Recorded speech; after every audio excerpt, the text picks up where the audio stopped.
Sabi ng snow, oh. Ay, ay papunta dito yung snow doon, oh. Oh, ayan, oh. Lamig. So cold. Okay. Ay, ipakita natin. Ayan, oh. Yan yung snow dito. Ayan, oh.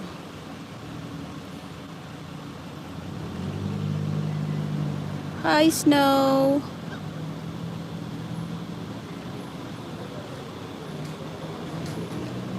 Oh, so this is how it looks like.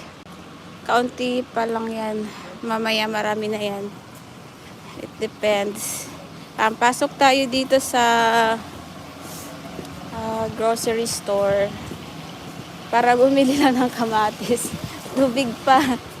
Bili ng kamatis at tubig. Naubusan na kami ng tubig. Oh. Buy to daw, oh. $3 each na lang.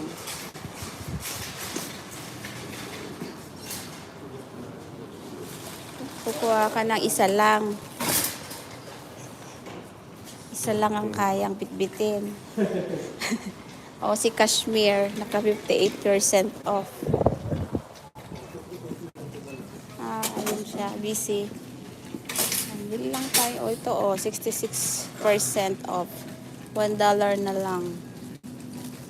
Bili na. May mga naka dito.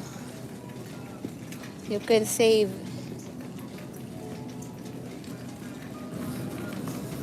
Wala tayong masyadong bibilhin ngayon. Oh, yan, ang sarap ng papaya doon, oh. Papaya. Maganda ang papaya nila ngayon. Kaso mahal lang per kilo ng papaya dito. Ayan, dito tayo sa may fruits and vegetables section.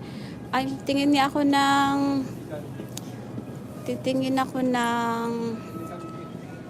ano tawag doon, radish. Baka may radish. May mga patatas dito. Oh, ito kasaba. Pwede man. Bibili daw kami ng kamatis if frozen yung iba. Patingin ng kamatis, malalaki. Oh, save 16% off. Oh, $2.50 per kilo. Oh. Per pound pala yun.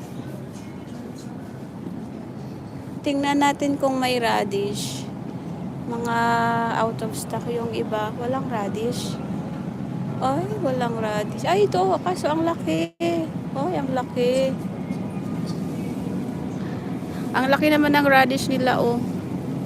Ay, naku, ang laki naman ng radish nila, parang braso ko na. Kasing haba ng braso mo. Ang laki. 2 dangkal ko yata ito. 2 dangkal. Ang laki ng radish. Gusto ko sana ng radish para sa sinigang na hipon. Ano to? Curry leaves. Hindi na ako nakakita ng curry leaves. Ayan, may mais. Dito may mga 50% of reduced items. Minsan nakakakuha din kami dito ng ito, okay pa siya. Kaso nakabili na kami ng bell pepper. Ito, maliliit na kamatis. Ay, may mga sira-sira na. Nilalagay nila dito yung mga reduced items. Ito, yung mga malapit na mag-expired, like mga 2 to 3 days na lang siya, yung nilalagay na nila yan dito. So, kung may gusto ka dyan, you can take them. Ito, pipino. Kaso parang dry na siya. Pero pwede pa man ito. May pipino. Ito, parang okay pa. Kuha tayo ng pipino. Yan. Kunin natin to. 50% off. Pwede pa to. Pwede pa tong isang ito.